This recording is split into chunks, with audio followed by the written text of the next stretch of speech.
Okay, hello everyone. Welcome to my YouTube channel and to my videos about power system analysis.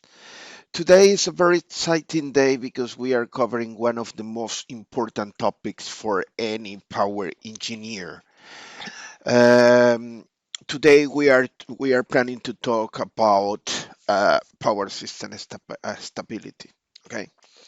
I must be honest, if any one of you are thinking that this is a video dedicated to in a deep understanding about power system stability, I'm afraid that the video today is just a very basic introduction about power system stability.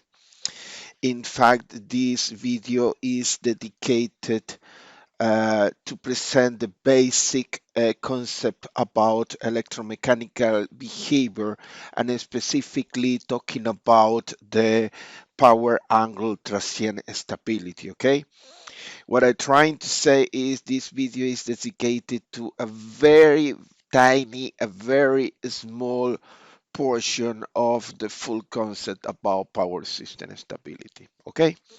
However, I hope you enjoy and you find this useful. Um, and as usual, let me start with the classical suggestion. Please go to my ResearchGate and download the slide from there and some other documents. Also, all my research papers are located over there, okay? Um, there are a few examples here, numerical examples, and I have created some MATLAB scripts that you can download from the GitHub repository that I have, and you can use to see proper numerical results, and also you can expand those scripts in order to be used for other problems. If you are here, it's because you are watching my videos, but if you want to keep update about my products, my video products, please go to YouTube channel and subscribe over there. Finally, if you wish or you want, please follow me on Twitter, and you will receive information about what is happening in the power system world, and also please add me on LinkedIn. Okay. Okay, let's jump into business. Uh, what is the topic today? Well, the topic today is to present a very brief and concise introduction about power system stability. Okay, power system stability is probably one of the most important, but also one of the most complex topic for power engineers. Okay, if you want to specialize only on power system dynamic and power system stability, that is a path that can take many years. Okay, especially if you are talking about modern power system stability with the inclusion of the low carbon technologies.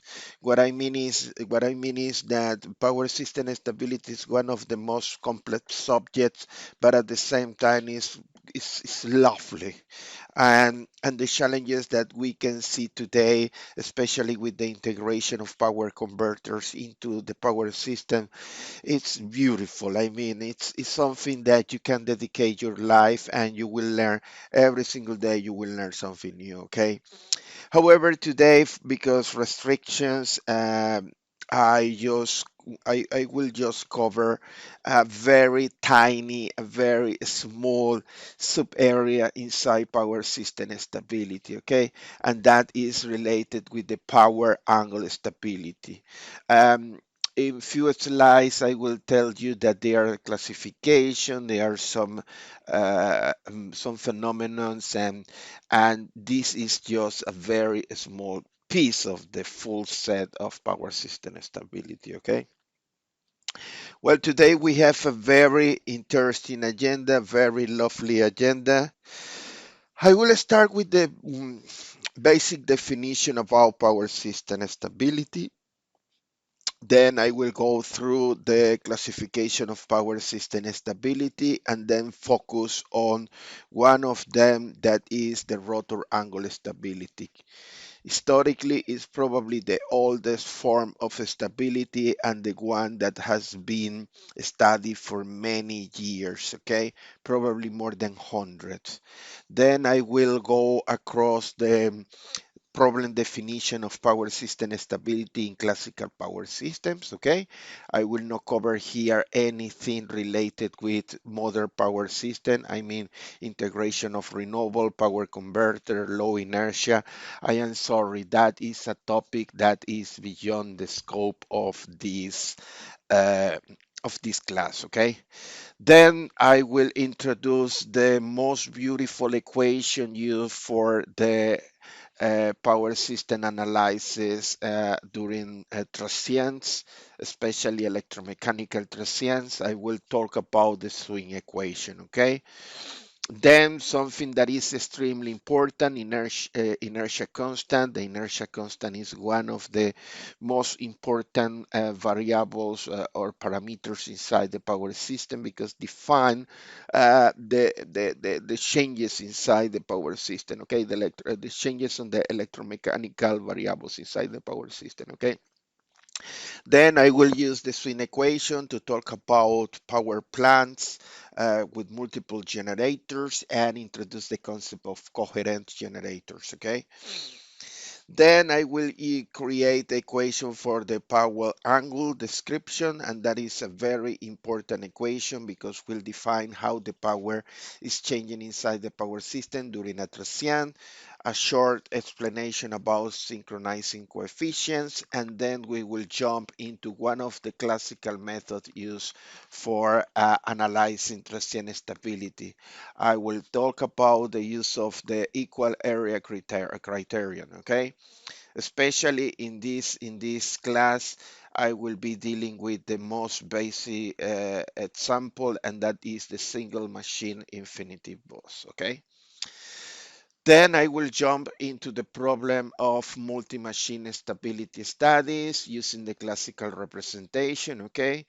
A few discussions about the numerical challenges related with solving the swing equation. I will introduce as just a single and probably the most basic mechanism to solve the swing equation, and that is the step-by-step solution. It's probably one of the oldest methods used to solve the swing equation before the digital era and the computer era, okay? And finally, I will talk about few factors affecting transient stability and close this session, okay? Okay, let's start. Power system stability. What is the definition? Okay, what I must tell you is that probably power system stability has been a problem that is as old as the power system, okay? The first recognized problems related with power system stability was probably in early 1920s, okay, at the very early stages of the power utility or power industry, okay. It was recognized that stability started to be a problem for the secure operation of the power system. When we start to connect several generators in parallel in order to cope with the increasing demands, one of the problems was that the generators start to lose the synchronism, and that was the first indicator saying something is wrong inside the power system. At that moment, the generators are losing the synchronism. That was the first evidence about the power system stability problem. Okay. From then on, many of the major blackouts around the world has been caused by a problem of losing the stability or instability. Okay. Um, For example, the classical blackout of 2003, 14th of August 2003, United States, it was a classical example of power angle stability. Italy, 28th of September 2003, classical example of frequency stability. There is a famous blackout in Arizona on 29th of July 1995. It was basically a blackout caused by voltage stability. And also the famous blackout on 10th of August 1996, that it was a small signal stability case. Okay, what I'm trying to say is what major events around the world in terms of blackouts, they have been caused basically because losing the stability or a problem of instability. Okay. Okay.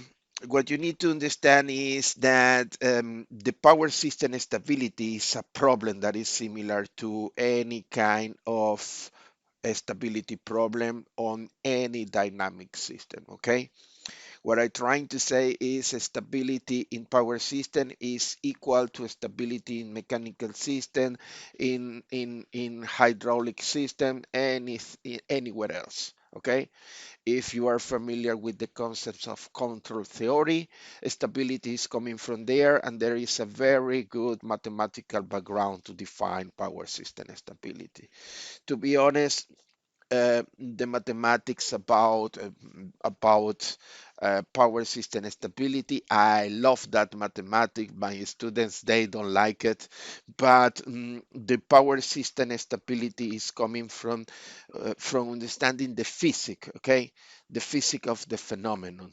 Of course, if you understand the physics, you have the possibility to use the mathematics to solve your problem. Okay, I would like to say that I love the mathematical background because that helped me to understand many phenomena inside the power system. However, in this class, I will try to go for the that you understand the physical phenomenon about the power system stability. Okay, I will introduce some mathematics. I'm sorry, my students, they don't like so much mathematic overcomplication, but I am afraid that the best way to the only way to calculate a power system stability is using equations. Okay, well, I have been used this example for decades. I will say probably more than 2 decades, more than 20 years using this balance.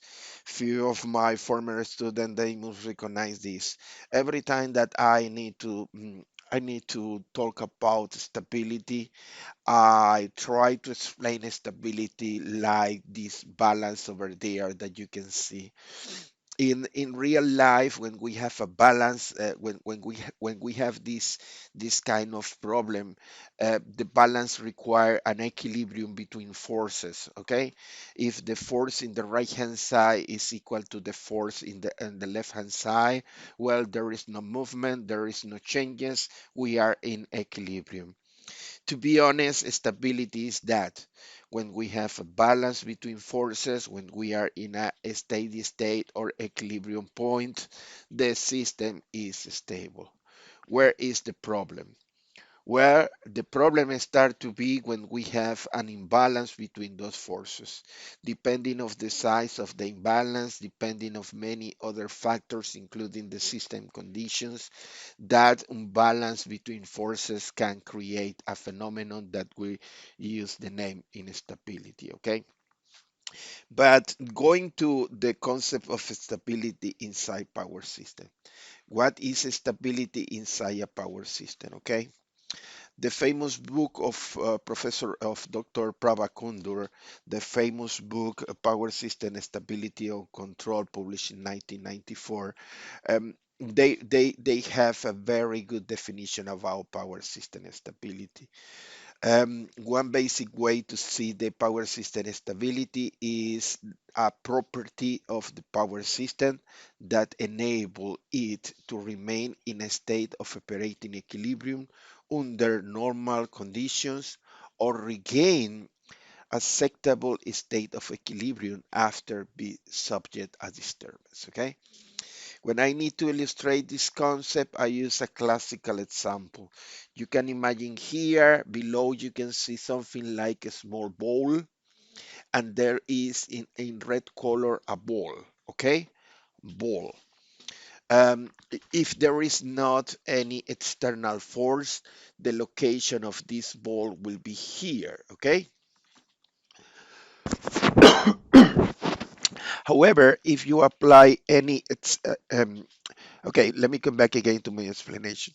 If there is not any external force, the ball will be at the bottom of that ball, and in that case, we will say that that is a equilibrium point, and that is the state, the original state, the starting stage. Okay, but imagine that suddenly somebody applies some external force, move the ball until this position. Okay, we are applying an external force. That means that we are applying energy to the system. Okay, and suddenly somebody remove that external force, and what will happen next is very important.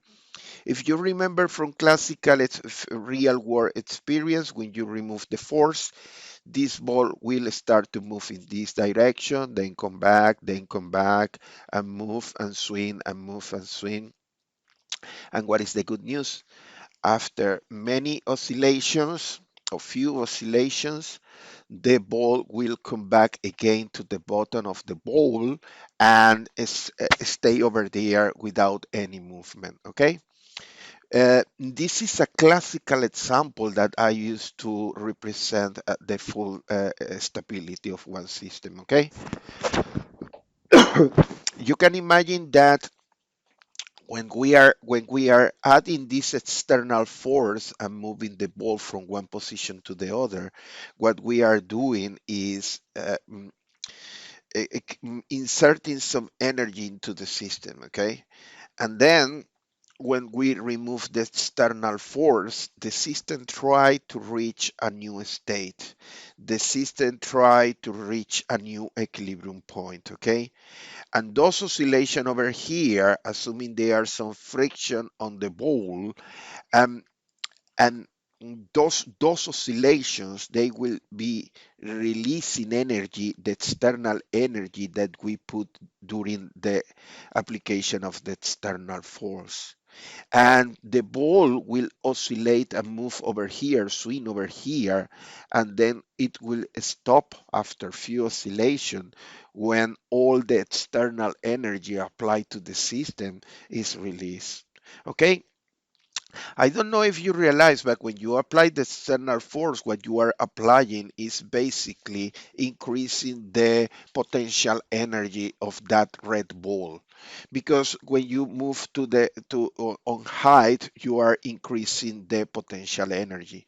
But then when you release that ball and you extract the force, the external force that you were applying, what is happening now is that the system will oscillate because there is an interchange between potential energy and kinetic energy. Okay, and at the end, this energy dissipation helping with changes on velocity and dissipations on energy, because the friction will make the system reach a balance, a new equilibrium point. Okay, but coming back to my power system, what you need to understand is that power system stability is a property of the system. When I was using the red ball and the ball here, what I am trying to say is the stability is a property of the system. And there are some equilibrium points that is what we want. We want that the power system work at equilibrium in a steady state, and there is external forces that they can make changes on the power system, and to be honest, that is the disturbance. Three things that I need that you understand from the concept of power system stability. The power system stability is a property of the system.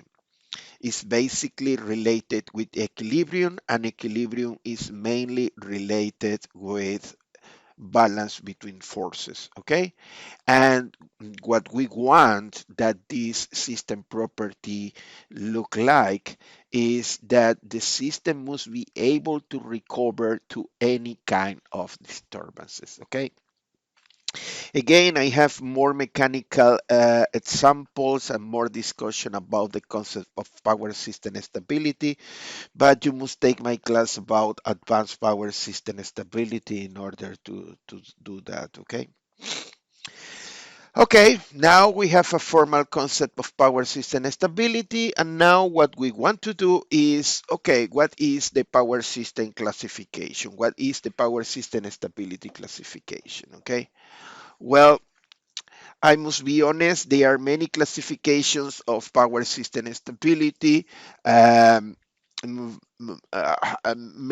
of the classifications depend on the approach, but there is a general consensus. Okay, in 2003, a working group between SIGRE and the IEEE Power Energy Society, the working group published a paper, and that is a paper that you can find in IEEE Explore, and the title was Overview of Definition and Classification of Power System Stability. If you are a person interested in power system stability, you must read that paper. You will find definition, classifications, and so on. But here I will present you some short summary, okay? What I need that you understand is that the power system stability can be classified depending of the physical nature of the instability, okay? Mainly what I am saying is what is the variable that is in troubles when we have the instability. And based on that, we can say that historically we recognize that there are at least three forms of instability. The first one, and probably the first one to appear in electrical power system, the rotor angle stability, okay? Then a few years later, voltage start to be uncontrollable, voltage collapse in a very famous blackout, and that was the origin for the voltage stability. A couple decades ago, I will say, it was a blackout, and suddenly all the machines stay synchronized. The voltage were quite normal, but the frequency goes down, okay? And the frequency then drops so fast that create a problem of frequency stability, okay? What I'm trying to say is that we can use the physical nature of the phenomenon in order to define the classification of the power system stability. In this case, we can identify at least three different ways or three different instability form: rotor angle, frequency, and voltage stability. Then the working group includes some subclassifications, and they depend of the size of the disturbance. I mean, how big is the external force that you apply to the system, and also the duration of that. And finally, the working group say, okay, depending of the duration and the devices and processes, also we can define a subclassification that I will show you in few the next slide. Okay. However, coming back to my physical nature, I will keep using here my balance. Okay. I don't know if you realize, but I can use this balance to explain any kind of instability. For instance, frequency. If the generation and demand they are in balance, the frequency will be constant. But if you have an increase on the demand versus the load, the frequency will go down. Or the other way, if you have more generation than demand, the frequency will go up. What I'm trying to say is this beautiful balance can be used to explain any kind of stability phenomenon, okay? Because at the end, what you have is the consequence. Here is the frequency. And you have two forces that they must be in balance. In this case, for frequency stability, is the balance between generation and demand. Okay.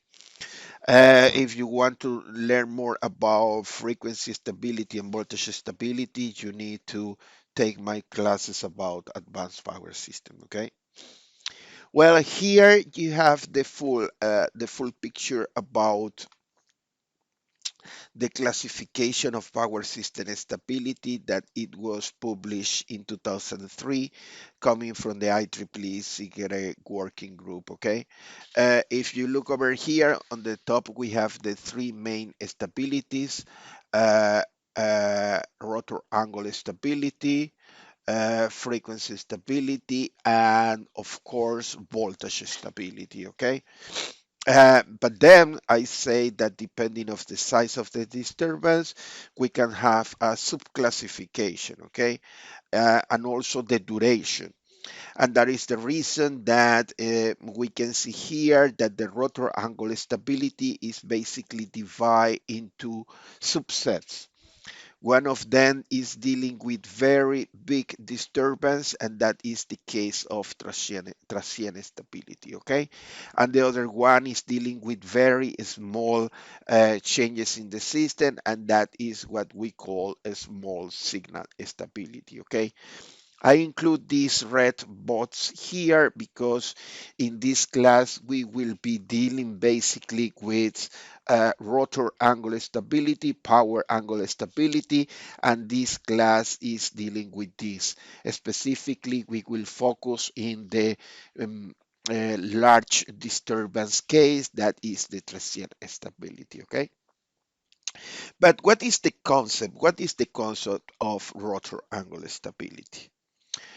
Okay, if you go to the paper of the IEEE and SIGRE, or also if you go to Prabhakundur book, you will find the definition of rotor angle stability as the ability of the synchronous machine of an interconnect power system to remain in synchronism after being subject to a disturbance. The first part of the concept, you must realize rotor angle stability is looking into the problem of synchronism. If all the machines remain connected together and working and delivering electricity, we are fine for rotor angle stability. But if those machines lose the synchronism, we are in troubles, we are in problems of rotor angle instability, okay? Of course, because we are working with electrical machines, the beautiful synchronous machine, this rotor angle stability depends on the ability to maintain and restore equilibrium between the electromagnetic torque and the mechanical torque of each machine. What I'm trying to say is that basically the rotor angular stability is related with the equilibrium of torques inside the synchronous generator.